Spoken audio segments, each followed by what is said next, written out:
In the long shadow cast by the 20th century, the specter of nuclear war persists like a thunderhead on the horizon, so distant we convince ourselves it trembles beyond reach, and yet close enough that every flash of geopolitical lightning makes us wince. Nuclear weapons, devised under the harsh calculus of deterrence, were imagined as tools that would make war so catastrophic that rational minds would recoil before the abyss. But humans, with our frailties and our convictions, our miscommunications and our pride, carry these arsenals across decades of shifting alliances, changing doctrines and evolving technologies, hoping that restraint continues to hold. The threat today is not only the number of warheads, the throw weight of missiles, or the precision of hypersonic glide vehicles. It is the interplay of perception and misperception, the speed at which information leaps across screens, the fog of cyber operations, and the human impulse to be decisive when uncertainty grips. In command centers, watch floors glow with data, satellites trace trajectories, algorithms flag anomalies. And yet behind every screen is a person, a commander under pressure, a president staring down a crisis brief, an analyst parsing fragments of signal from the noise, who must decide whether the blip is a bird, a balloon, a test, or the opening beat of something unthinkable. Deterrence doctrines were forged on the idea that the prospect of mutually assured destruction would anchor caution. But deterrence lives within narratives. Who is resolute? Who is unpredictable? Who is cornered? If one side feels its nuclear forces are vulnerable, it may favor launching first in a crisis. If another believes its opponent is signaling resolve, it may mirror those signals to avoid appearing weak. In these loops, escalation can be inadvertent, inching forward through alerts, exercises, hot rhetoric, and misread intentions. The line between demonstration and provocation is fine. The distance between resolve and recklessness is measured in minutes when warnings arrive. History offers sobering near misses, false alarms triggered by reflections on clouds, misinterpreted test launches, early warning systems that reported phantom strikes. Each time, a person somewhere paused, asked a question, delayed a decision, and that pause became a quiet shield for millions. We glorify strength but often forget the heroism of restraint, the official who picks up a phone, the commander who pushes for verification, the leader who chooses another path through the thicket of political cost. The modern threat is compounded by speed. Hypersonic platforms compress decision windows. Network sensors flood actors with information that may be incomplete or manipulated.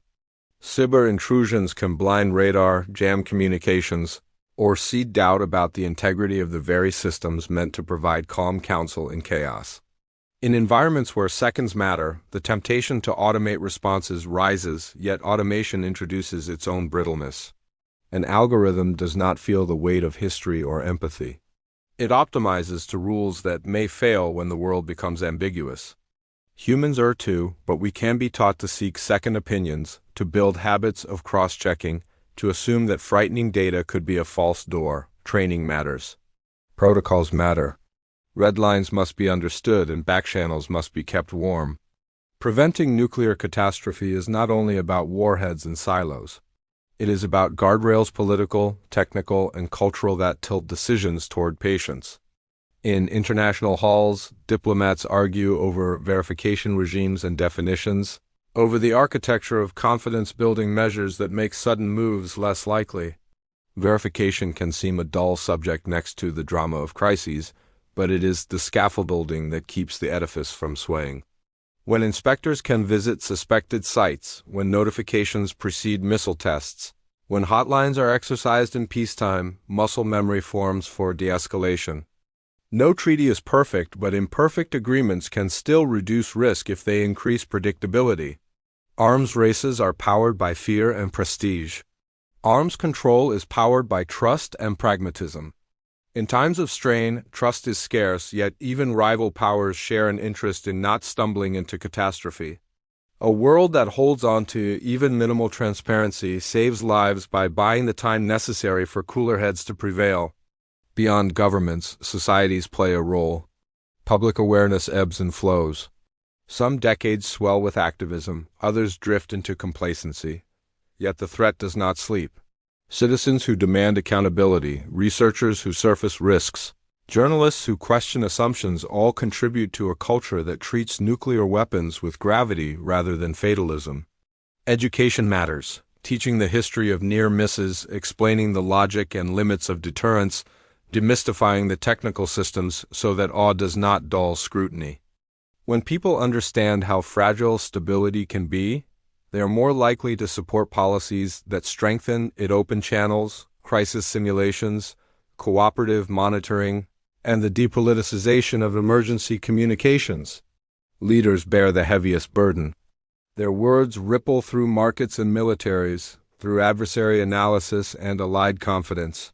Crisis management is theater in which missteps are costly, where face-saving matters and domestic audiences press for strong responses.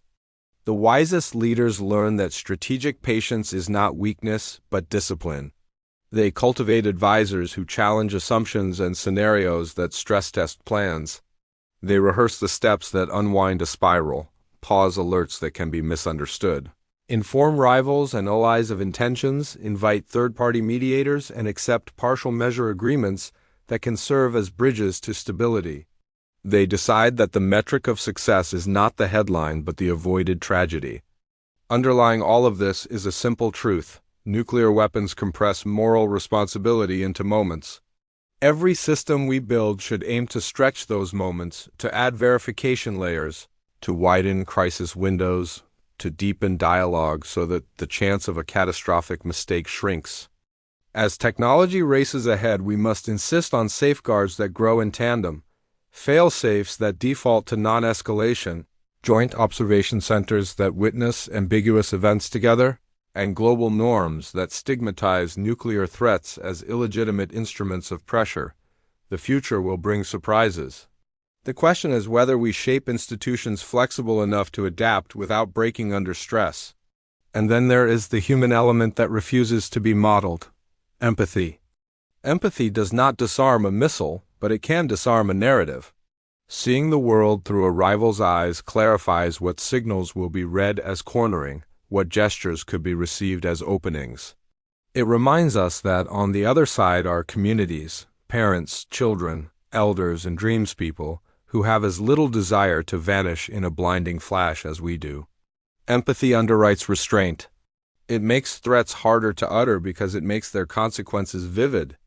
We live in a time of rapid change, of old treaties fraying and new technologies rising. The risks are real, but so are the tools for reducing them.